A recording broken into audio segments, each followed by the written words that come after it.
Welcome to BBC News. Now, in an exclusive interview with BBC News, Prince Harry has said he is devastated about losing his latest legal challenge over the security he receives when he's in the UK. The Duke of Sussex's taxpayer-funded protection was downgraded back in 2020 after he stopped being a working royal. Well, he appealed, arguing he was singled out for different, unjustified and inferior treatment. But 3 judges at the Court of Appeal today rejected that appeal. Well, now, following that judgment, he's told the BBC that it is currently impossible for him and his family to return to the UK. He's also said that because of the current situation, his father, the King, isn't speaking to him. Well, Prince Harry is currently living in California, where he's been speaking to our correspondent Neda Tawfik, and we can bring you that extended interview now. But obviously, pretty gutted about the decision. We thought it was going to go our way, but it certainly is proven that there was no way to win this through the courts. Wish someone had told me that beforehand. Yeah, the decision has been a surprise as well as not a surprise. Yeah, for the time being, it's impossible for me to take my family back to the UK safely. You're obviously very deeply affected by this. What memories, experiences had you hoped your children, Archie and Lilibet, would have had that you think they won't be able to now with this decision? Well, for a start, the only time that I've come back to the UK is sadly for funerals or court cases, with the odd charitable function where I can in between that.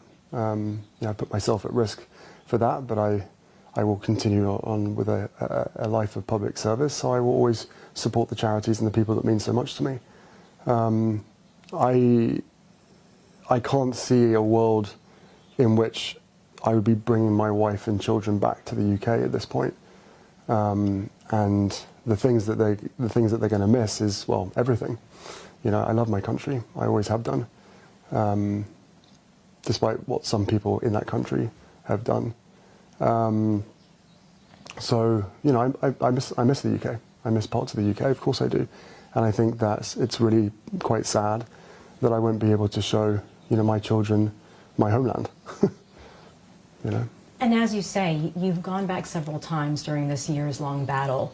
What about the security arrangements that were in place made you feel it would be unsafe for you and your family? There's only so much that I can say because of the redaction process and the national security matters at hand, but everything. Because in beginning of 2020, I was scored the highest as far as risk was concerned, and then overnight I was reduced to the lowest without actually going through the risk management board. So one does question how that is even possible, and also the motive behind that at the time. And that was in 2020. And as hard as it is to appreciate or understand why the decision was made the way that it was in 2020, the hardest thing for me has been the fix of that decision for the last 5 years. The fact that I still haven't had a risk management board assessment done for me over the last 5 years. Everybody else within this group of people get it at the minimum once a year. So again, I would not have taken this far if I didn't have compelling evidence of facts that reveal why the decision was made. And I'm sitting here today talking to you where, you know, we've lost the appeal, but the other side have won in keeping me unsafe. So again, there's a lot of question marks that a lot of people will have. I have all of the truth. I have all of the knowledge now throughout the legal process. I've uncovered my worst fears. And to now know today, based on this judgment, that there was no legal framework that constrains the decisions of this body, RAVEC, of which the royal household sit on. And I didn't know that until this legal process in 2021. One of the first things my lawyer said to me was, as disclosure started, or as this process started, she turned around and said, "Did you know that the royal household sat on Ravek?" And my jaw hit the floor. Well, I want to ask you about that because the King's private secretary sits on Ravek now. Sir Clive Alderton, yeah. Do you wish your father... And another person as well, but yes. Do you wish your father had intervened, despite how that may have looked? I've never asked him to intervene. I've asked him to step out of the way and let the experts do their job. This Ravek committee is an expert committee full of professionals, plus the royal household. And the royal household don't have any role on the Ravek committee, other than the helping influence the decisions based on members of the royal family. And 5 years later, every single visit that I do back to the UK has to go through the royal household. My representative on the Ravek committee, still to this day, is the royal household. That is not a decision that I choose. I am forced to go through the royal household and accept that they are putting my best interests forward during these conversations and the deliberations. So no, I haven't asked my father to intervene. The whole point of a risk management board, which, as I said, everybody else gets, but I haven't, never been given since back end of 2019 was the last one that I was given. The whole point of that is to have a board and a risk assessment, a separate board from Ravek, that considers all of the facts and all the circumstances. It is a system and an assessment that is designed to be non-biased and to avoid interference. What I know throughout this legal process is the interference that was created came from the royal household. And the Ravek chair at the time, who I believe I can talk about because he's no longer there, Sir Richard Mottram, the first thing he did, well, the first people that he went to go and see was the royal household at the palace. So whether it's the media or whether it's anybody else that claims that the royal household and my father and my family don't have any decision-making capabilities on Ravek, well then what's their role? They're not experts. What's their role on that? And Sir Richard Mottram emailed back in January of 2020 that an RMB would be necessary before taking my security away. After his visit to the palace, that RMB that was planned was abandoned in favour of alternative governance measures. What the court decided today was that they were justified for 4 reasons to not have that review. And a major part of that is because you're no longer a working royal, a change in your status. Do you not accept that from the court? Well, my status hasn't changed. It can't change. I am who I am. I am part of what I'm part of, and I can never escape that. My circumstances will always be the same. But with a specific answer to the question, there are comparisons that exist. And again, I have to be careful what I say, but I think it would be quite shocking for the British public and the public at large to understand or know that, in fact, many people do know this, that people who leave public office receive lifetime protection, regardless of whether there are threats or risks to them.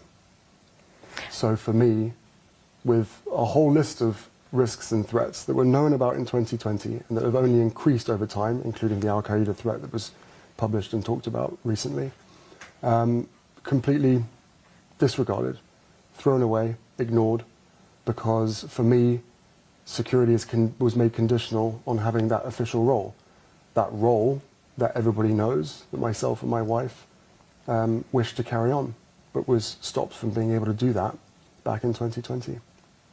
What do you say to those who ask, why should the taxpayer pay for your police security if you have your own private security? Where are the gaps there? What's your response to those who say you're getting police protection on a case-by-case basis?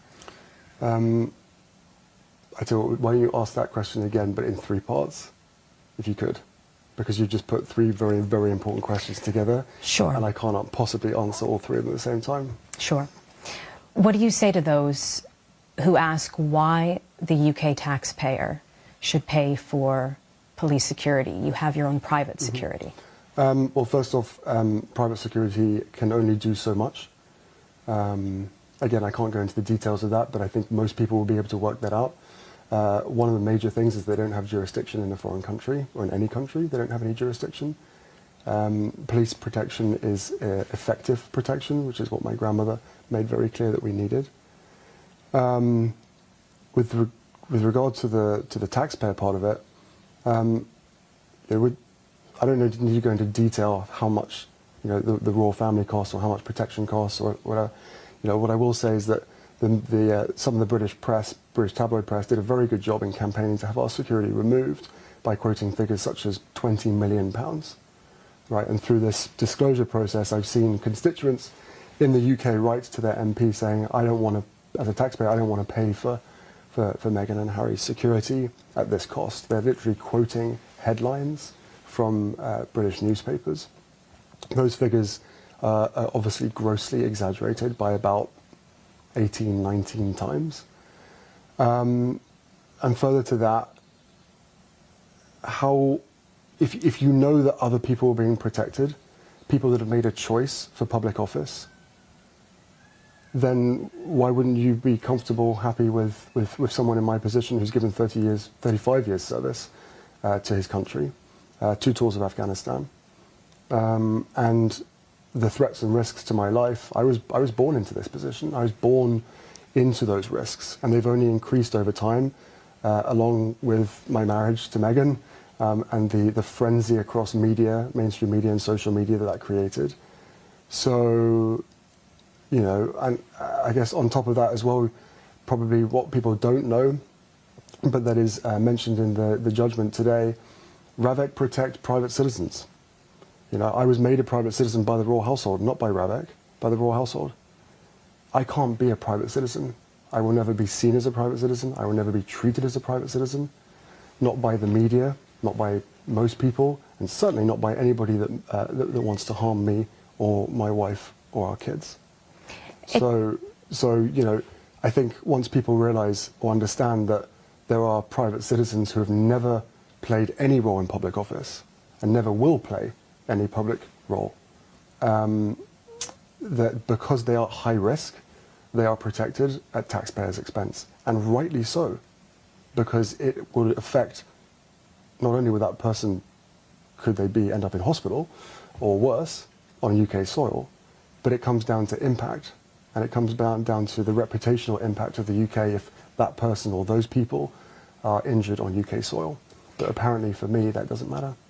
And just to be absolutely clear, what is the difference between the top-level security you say you should have and the security you are given on this case-by-case basis when you go to the details of the security I can't talk about. All I will say is that the last R&B assessment that I was given, I scored the highest.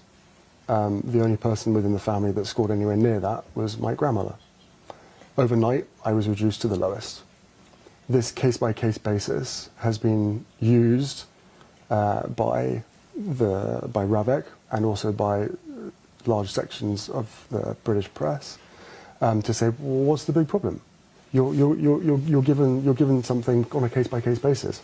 Unfortunately, that case-by-case basis is separated by the reason for my visit. Sorry, just to give you more context on that. It's not really a case-by-case basis. It's an either-or. If you're invited to the UK by your family, then we will give you security. If you come for any other reason, then you will get a very low amount of security. I'm not going to confirm what that is, but it is completely insufficient. Somewhere along the line, people have talked about the fact that all it is someone on the end of a phone. So, no matter how much private security I have around me, there's only so much that I can do and operate and function within the UK when it comes to supporting my charities, visiting my friends, all of these things. So, I've been treated very, very, very differently to everybody else that exists. All examples that exist, past, present, I have been singled out. You've spoken very openly about the fact that you think you've been punished for leaving the monarchy. Who specifically do you think is trying to punish you? I don't think that anymore. Now I know that it was, security was used as leverage. And I think what really worries me more than anything else about today's decision, depending on what happens next, is that it's set a new precedent that security can be used to control members of the family, and effectively what it does is imprison other members of the family from being able to, choose a different life. If for me security is conditional on having an official role, one that both myself and my wife wished to carry on, but then was rejected, not by Ravek, was rejected by the royal household, and the result to that is you lose your security. That basically says that you can't live outside of their control if you want to be safe. But there's a pretty hard decision there, and I think if you strip away all the noise of everything that's been said by other people and all the noise that's been created around this, if you strip that all away, I think what people will hear is that the only thing that I've been asking for throughout this whole process is safety, both when I was when I was part of the institution and when we left. And the important piece here, Neda, is, for me and my wife, well, I mean, again, I'm not sure how much I can say, but well, I can never leave the royal family. That is my family. That is my larger family. I left the institution because at the end of the day I had to. I didn't leave it in 2020. I left it in 2021. But security was removed in 2020. Speaking of your family, your father is ill with cancer. Will you continue to visit him alone, without the family? Where does this leave things moving forward, the ability of your children to see their grandfather? Life is a precious thing, and I'm acutely aware of the fragility of that. I can only come to the UK safely if I'm invited. And there is a lot of control and ability in my father's hands. Ultimately, this whole thing could be resolved through him, not necessarily by intervening, but by stepping aside, allowing the experts to do what is necessary and to carry out an RMB. That said, this all was initiated under a previous government. And there is now a new government. I have had it described to me, once people knew about the facts, that this is an good old-fashioned establishment stitch-up, and that's what it feels like. So should Keir Starmer step in? I think that, based on the judgment that the court has put out today, it clearly states that Ravek aren't constrained by law. Again, I wish somebody had said that from the beginning. If they're not constrained by law, then this decision was made by the royal prerogative, which means that on national security matters, my case, which the other side have used national security exclusions and excuses to withhold certain information from me, restrict me from being able to speak about certain things to the public, that this national security matter is not bound by any law, and that Ravek can abandon the very processes, the very expert processes that exist to protect individuals and the people around them, as well as the decision makers themselves, from liability if anything should happen. So, I would ask the Prime Minister to step in. I would ask Yvette Cooper, the Home Secretary, to look at this very, very carefully, and I would ask her to review Ravek and its members, because if it is an expert body, then what is the royal household's role there if it isn't to influence and decide what they want for the members of their household? Do you want the court battle to continue? Do you want to try to see this get to the Supreme Court? I don't want any battles to continue. There is way too much suffering and way too much conflict in the world. This, at the heart of it, is a family dispute. And it makes me really, really sad that we're sitting here today, 5 years later, where a decision that was made, most likely, in fact I know, to keep us under the roof. But then once they realised that that wasn't going to work, once they realised that, you know, myself, my wife, and our kids are happier outside of the institution, then please just look at the facts. Look at the risks, look at the threat, look at the impact that if anything was to happen to me, my wife, or my father's grandchildren, if anything was to happen to them, look where the responsibility lies. You know? So, you know, there's a duty of care that has been completely thrown out the window. And that doesn't feel great. You know, whether we agree or disagree, and there's a lot that we agree, there's a lot we agree on, there's a lot that we disagree on.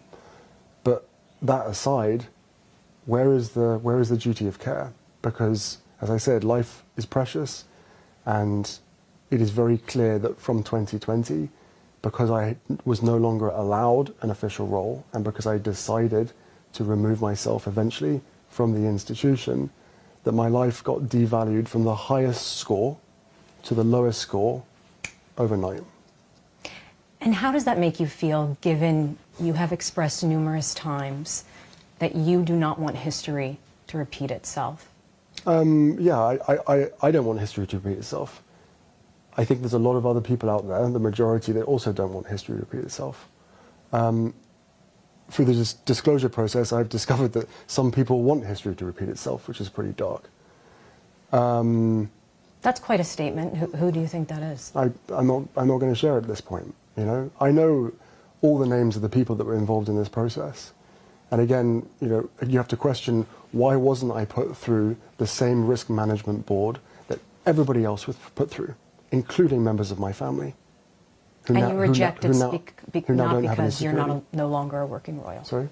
And you reject that it has nothing to do with the fact that you're no longer a working royal. Whether I have an official role or not is irrelevant to the security needs that I would need. Let me rephrase that. Right.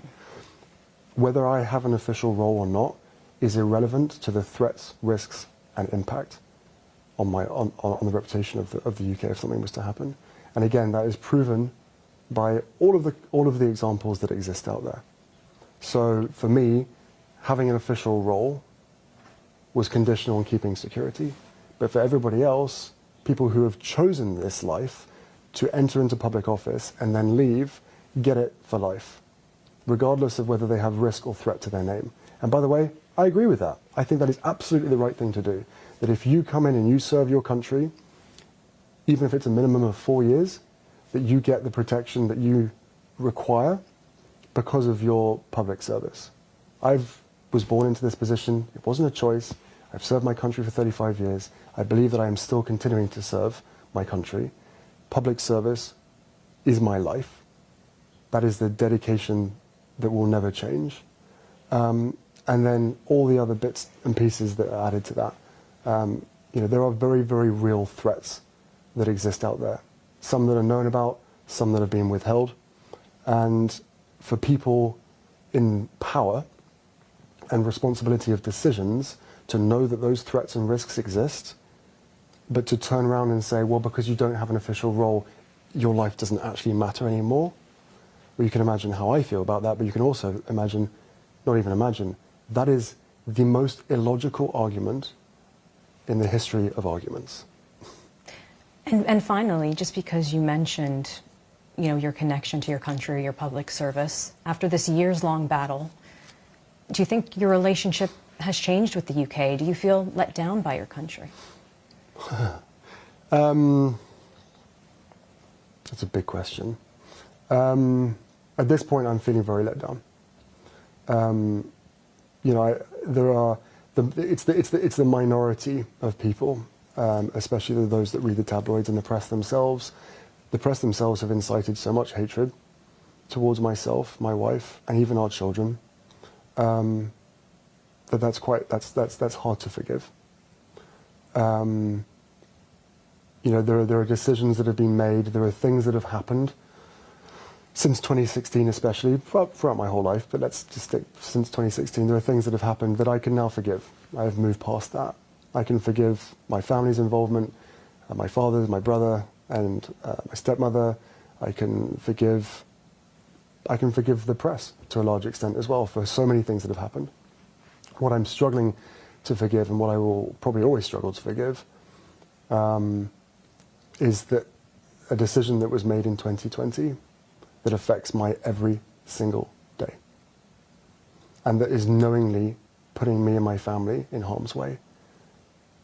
Everybody knew that they were putting us at risk in 2020, and they hoped that me knowing that risk would force us to come back. But then when you realise that that didn't work, do you not want to just keep us safe? Whether you're the government, whether you're the royal household, whether you're my dad, my family, despite all of our differences, do you not want to just ensure our safety? And I'm calling for, the Home Secretary and the government to do a review of RAVEC. And I'm also asking for an R&B assessment that I haven't received since 2019. Just because you spoke there about forgiveness, it sounds like the last step to repairing relations with your family is the security issue, by what you said there. 100%. Whatever noise has been created, whatever stories have been written, this has always been the sticking point. And, put yourself in my shoes. If you step back to try to create a different role, the same official role, but a different working relationship with the institution that you were born into for the sake of your wife and your own mental health and your child, which now, of course, a lot more has come out because I felt as though it needed to come out. The other side of the story needed to be told. God forbid anything should happen. And I don't regret that at all. But 2020, when that decision happened, I couldn't believe it. I actually couldn't believe it. I thought with all the disagreements and all of the chaos that's happening, the one thing that I could rely on is my family keeping me safe. And not only did they decide to remove my security in the UK, but they also signalled to every single government around the world not to protect us.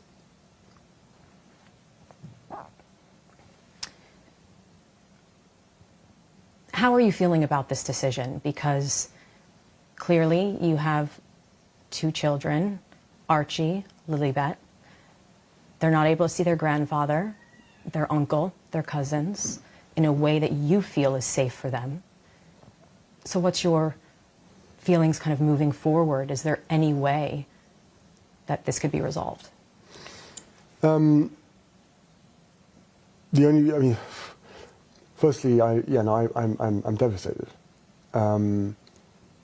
Not so much as devastated as with the loss that I am about the people behind the decision, feeling as though this is okay. Is it a win for them? Is it a win that that I don't get the protection that the threats and risks and impact say that I should? I would hope they wouldn't consider it a win. And I'm sure there's some people out there, probably most likely the people that wish me harm, consider this a huge win. But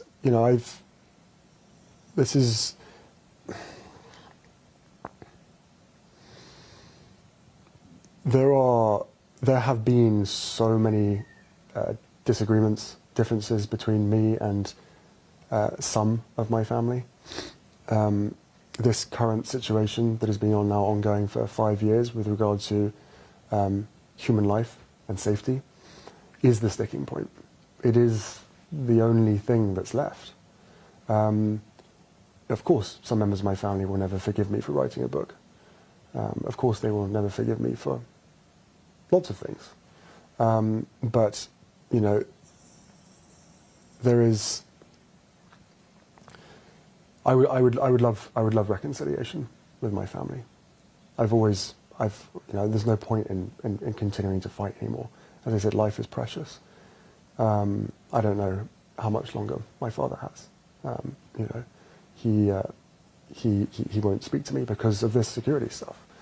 But it would be nice to reconcile. As I learned through the First Nations throughout Canada, because of the Invictus Games, their goal in life was always truth and reconciliation.